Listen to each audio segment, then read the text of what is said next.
नमस्कार दोस्तों, मैं राजेश चौहान एक बार फिर से आपके सामने उपस्थित हूं रहस्य रोमांच से भरपूर कहानियों की पोटली में से एक बहुत ही रोचक कहानी के साथ। आपका हार्दिक स्वागत है मेरे YouTube चैनल राजेश क्लासेस में। आज की कहानी में हम सीखेंगे कि हमें नीचा दिखाने वालों या हमें नुकसान पहुंचाने वालों को बिना किसी लड़ाई झगड़े के सिर्फ अपनी बुद्धि के बल पर कैसे सबक सिखाया जाता है। अगर आपने इस गुण को सीख लिया तो आपको सफल, सुखी और समृद्धशाली होने से कोई नहीं रोक सकता। कहानी शुरू करूं उससे पहले आपसे एक अनुरोध है। अगर आप चैनल पर नए हैं और बुद्धि, ज्ञान, जानकारी के मामले में हमेशा दूसरों से 2 कदम आगे रहना चाहते हैं तो चैनल को सब्सक्राइब करके रख लें। इस कहानी के माध्यम से आज आपको एक लाइफ चेंजिंग सीख तो मिलेगी ही, साथ ही आप बेस्ट इंग्लिश नॉलेज भी पाने वाले हैं, जो कि इंग्लिश के मामले में भी आपको दूसरों से बिल्कुल अलग बनाएगा।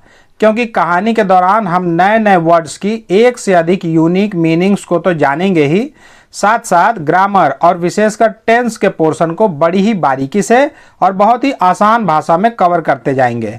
इसके अलावा मैं आपको यह भी बताता जाऊंगा कि किसी वर्ड का बिल्कुल सटीक प्रोनाउंसिएशन क्या होता है। इसके बाद आपको अंग्रेजी पढ़ना, लिखना, बोलना और समझना बिल्कुल बच्चों का खेल लगने लगेगा। तो देर किस बात की, चलिए आज की इस बेहद रोचक कहानी को शुरू करते हैं। आज की कहानी का शीर्षक है the mice that chewed iron. Mice, mouse का प्लूरल नंबर है ना। माउस मतलब चूहा होता है, माइस मतलब चूहे। दैट, जो कि, दैट मतलब तो वह होता है, लेकिन यहाँ पे दैट मतलब जो कि। च्यूड, च्यू मतलब चबाना, जुगाली करना। आयरन, आयरन मतलब लोहा, यानी कि लोहा चबाने वाले चूहे इस कहानी का टाइटल है। तो टाइटल देख के तो आपको समझ में आ गया होगा कि बड़ा मज़ेदार कहानी होने वाली है। तो आगे बढ़ते हैं। वंस, वंस मतलब होता है एक बार या एक समय, एक जमाने में, कुछ भी बोल सकते हैं। तो एक बार there lived a merchant in a village. एक गांव में एक व्यापारी रहता था। लिव्ड रहता था ना। देयर का अनुवाद हम नहीं करेंगे क्योंकि देयर इंट्रोडक्टरी वर्ड के रूप में यहाँ पे लिखा गया है।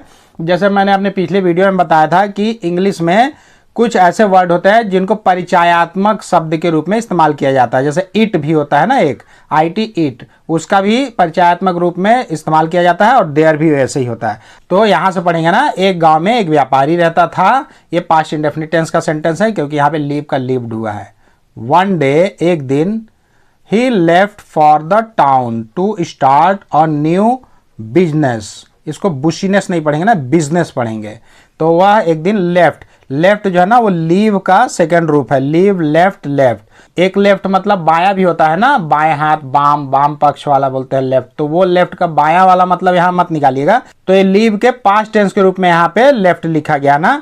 लीव मतलब होता है चले जाना, प्रस्थान करना। लीव मतलब छुट्टी, त्यागना, छोड़ना, ये सब भी होता है। तो यहाँ पे चले जाना, तो चला गया फॉर द टाउन, शहर के लिए। टाउन मतलब होता है शहर, कस्बा। To start a new business, नया व्यापार शुरू करने के लिए। बिजनेस मतलब होता है व्यापार, व्यवसाय। तो एक दिन वह नए व्यापार को शुरू करने के लिए वह शहर की ओर चल पड़ा।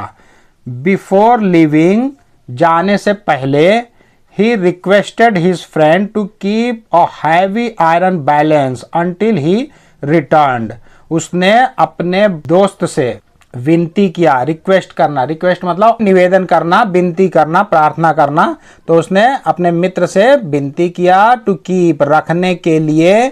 टू मतलब तो को, से, तक, बहुत सारे चीज होता है ना, लेकिन एक नियम आप समझ लीजिए कि जब भी टू के बाद कोई वर्ब रहेगा ना तो इसका मतलब के लिए पढ़ेंगे ना। को, से, तक, के पास, ये नहीं पढ़ेंगे, के लिए।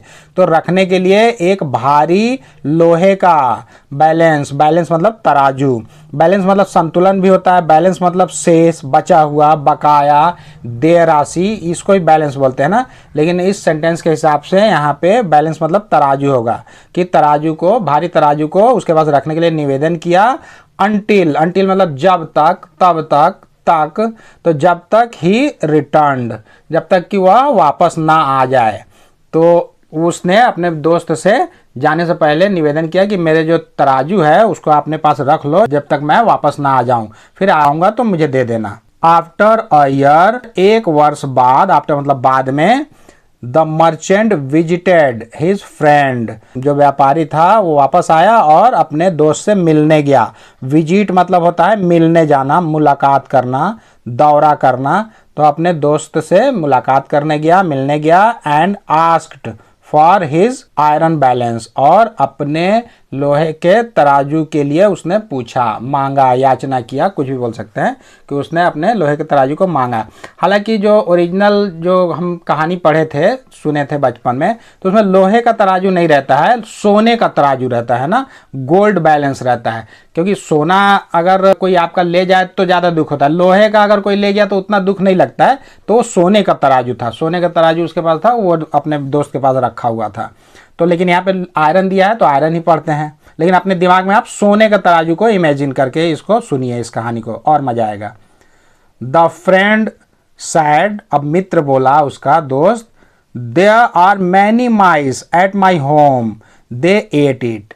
यहाँ पे बहुत सारे, मैनी मतलब कई, बहुत से चूहे हैं, एट माई होम, मेरे घर पर बहुत सारे चूहे हैं। दे एट इट, उन्होंने इसे खा लिया, ईट का एट हुआ ना, उन्होंने इसे खा लिया। तुम्हारे जो लोहे का जो तराजू रखे थे उसको उसने कुतर कर खा लिया चूहों ने। The merchant knew that mice can't eat iron, व्यापारी जानता था, नो का न्यू हुआ ना, नो मतलब जानना, न्यू मतलब जानता था कि, दैट कि चूहे कांट ईट आयरन, लोहा नहीं खा सकते। वह जानता था कि चूहे लोहा नहीं खा सकते। कांट जो है ना, कैन नॉट का कॉन्ट्रैक्शन फॉर्म है। वाइल लिविंग ही सैड, जाते समय उसने कहा, वाइल, वाइल मतलब जब तक, जब की होता है, वाइल मतलब समय, काल या किसी समय अवधि के बीच की स्थिति को भी बताने के लिए वाइल लगता है। तो जाते समय ही सैड, वह बोला, सेंड योर फ्रेंड अलॉन्ग, भेजो अपने पुत्र को, अलॉन्ग साथ में, अलॉन्ग मतलब होता है साथ में, तो मेरे साथ तुम अपने पुत्र को भेजो, बेटे को भेजो। I will give him the gift I have brought for you, मैं उसे उपहार दूंगा जो कि मैं तुम्हारे लिए खरीद कर लाया हूँ। ब्रिंग का ब्रॉट हुआ ना, ब्रिंग मतलब लाना, ब्रॉट मतलब लाया, तो मैं तुम्हारे लिए लाया हूँ। हैव लगा हुआ है ना, तो हैव के बाद वर्ब का थर्ड फॉर्म लगा हुआ है, तो यानी कि ये प्रेजेंट परफेक्ट टेंस का, चुका है, लिया है, दिया है, किया हूँ, आया हूँ, लाया हूँ, ये सब होता है ना। तो बोला कि अपने पुत्र को मेरे साथ भेजो, मैं उसे उपहार दूंगा जो कि मैं तुम्हारे लिए लाया हूँ। द फ्रेंड एग्रीड, तो उसका मित्र राजी हो गया, सहमत हो गया, उसने अपने बेटे को उसके साथ भेज दिया। The merchant took the boy and left, merchant व्यापारी ने लड़के को, उसके लड़के को लिया और चला गया। एट नाइट, रात को, द फ्रेंड वॉज वरीड, अब उस दोस्त को, उसके दोस्त को चिंता हुई, वरी मतलब चिंता, फिक्र, तो उसके दोस्त को चिंता हुई।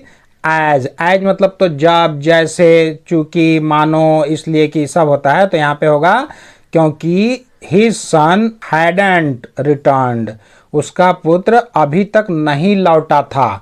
हैड नॉट का कॉन्ट्रैक्शन फॉर्म हैडेंट, तो हैड कहाँ लगता है, पास्ट परफेक्ट टेंस में हेल्पिंग वर्ब हैड लगता है, फिर वर्ब का थर्ड फॉर्म लगता है। प्रेजेंट परफेक्ट टेंस में हैव और हैज लगता है, आई वी यू दे, और बहुवचन कर्ता के साथ हैव लगता है, और ही सी इट नेम या एक वचन कर्ता के साथ हैज लगता है ना। लेकिन यहाँ पे पास्ट परफेक्ट टेंस में एक वचन करता हो या बहुवचन करता हो, सबके साथ हैड लगता है ना, और फिर वर्ब का थर्ड फॉर्म लगता है। तो ये पास्ट परफेक्ट टेंस का सेंटेंस हो गया, चुका था, लिया था, किया था, दिया था। तो वो बोल रहा है उसको चिंता हुई क्योंकि उसका बेटा अभी तक लौटा नहीं था। He went to the merchant's house, वह गया व्यापारी के घर, वह व्यापारी के घर गया। And asked about his son, और अपने पुत्र के बारे में पूछा उससे कि मेरा बेटा कहाँ है, तुम्हारे साथ गया था, अभी तक लौटा नहीं है। द मर्चेंट रिप्लाइड, अब व्यापारी ने जवाब दिया, क्या जवाब दिया, ऑन आवर वे, रास्ते में, आवर मतलब हमारे, तो हमारे रास्ते में जब हम लौट रहे थे, a hawk swooped down and carried him away, एक बाज, हॉक मतलब होता है बाज, तो एक बाज, swooped मतलब होता है झपट्टा मारना, छापा मारना, एकाएक उठा ले जाना। तो व्यापारी ने अपने दोस्त को क्या उत्तर दिया कि रास्ते में एक बाज झपट्टा मारा और कैरीड ले गया, हिम अवे उसे दूर, कैरी मतलब ढोकर ले जाना, लाद कर ले जाना, ले गया, तुम्हारे बेटे को उठाकर ले गया। The friend realised his mistake, अब उसके दोस्त को उसकी गलती का एहसास हुआ। रियलाइज मतलब एहसास होना, अनुभव होना, महसूस होना। मिस्टेक मतलब गलती, उसे अपनी गलती का एहसास हुआ। तो इसमें तो बहुत जल्दी गलती का एहसास हो गया, लेकिन ओरिजिनल कहानी में बहुत आर्गुमेंट होती है दोनों के बीच में। जब व्यापारी बोला कि तुम्हारे बेटे को बाज उठाकर ले गया, तो उसका दोस्त जो है आर्गुमेंट किया, ऐसे कैसे बोल रहे हो, भला कोई बाज किसी बच्चे को, 10 साल के बच्चे को उठाकर ले जाता है क्या, मेरे को बेवकूफ़ समझे हो। तो ये बोलता है कि बिल्कुल उठाकर ले जा सकता है। जब चूहे लोहे के तराजू को खा सकते हैं, तो बाज भी उठाकर ले जा सकता है। हर चीज़ संभव है इस दुनिया में। तब उसे एहसास हुआ कि ओहो, इसको पता चल गया मेरी धूर्तता का। तो उसे अपनी गलती का एहसास हुआ और ही रिटर्न्ड द आयरन बैलेंस, और उसने लोहे के तराजू को लौटा दिया। एंड टूक हिज सन बैक होम, और अपने बेटे को ले गया बैक होम, घर वापस। अपने बेटे को घर वापस ले गया, उसका तराजू दे दिया। तो व्यापारी ने जैसे के साथ तैसा किया और अपना खोया हुआ सामान पा लिया। तो अब आप समझ गए होंगे कि मैंने लोहे के तराजू को सोने के तराजू के रूप में आप लोगों से अनुभव करने के लिए क्यों कहा था। क्योंकि लोहे के तराजू के लिए कोई 1 साल बाद इतना बड़ा कदम नहीं उठाएगा। सोना का तराजू हाँ, सोने के लिए कर सकता है, क्योंकि वो मूल्यवान होता है ना, कीमती होता है। तो इस कहानी से हमें यह शिक्षा मिलती है कि जैसा कर्म करोगे वैसा ही फल मिलेगा। यदि आप किसी के साथ छल या धोखा करते हैं, तो आप भी धोखा खाने के लिए तैयार रहो। याद रखिएगा, हमें दूसरों के साथ वैसा ही व्यवहार करना चाहिए जैसा हम अपने साथ चाहते हैं। कहानी से दूसरी शिक्षा यह मिलती है कि हमें अपनी बुद्धिमत्ता और चतुराई का उपयोग करके समस्याओं को हल करना चाहिए, बजाय इसके कि हम सीधे संघर्ष या टकराव में पड़ें। व्यापारी ने अपने दोस्त के झूठ का प्रतिशोध लेने के लिए सीधा विवाद नहीं किया, बल्कि उसने बुद्धिमानी से काम लिया और परिस्थिति को समझदारी से संभाला, जिससे उसका दोस्त खुद अपनी गलती कबूल किया। इससे यह सीख मिलती है कि शांत और चतुराई भरा दृष्टिकोण अक्सर कठिन परिस्थितियों को सुलझाने का बेहतर तरीका होता है। तो दोस्तों, आज के लिए बस इतना ही। अगर आपको यह वीडियो पसंद आया तो इसे लाइक करें और अपने दोस्तों के साथ भी शेयर करें। और हाँ, चैनल को सब्सक्राइब करके बेल आइकन को दबाना ना भूलें, ताकि आप हमारी आने वाली सभी वीडियो को देख सकें। तो बहुत जल्द मिलते हैं एक और रोमांचक और जानकारी से भरपूर वीडियो के साथ। तब तक के लिए आप लोग अपना ध्यान रखें, खुश रहें, मस्त रहें, स्वस्थ रहें एंड कीप लर्निंग। नमस्कार।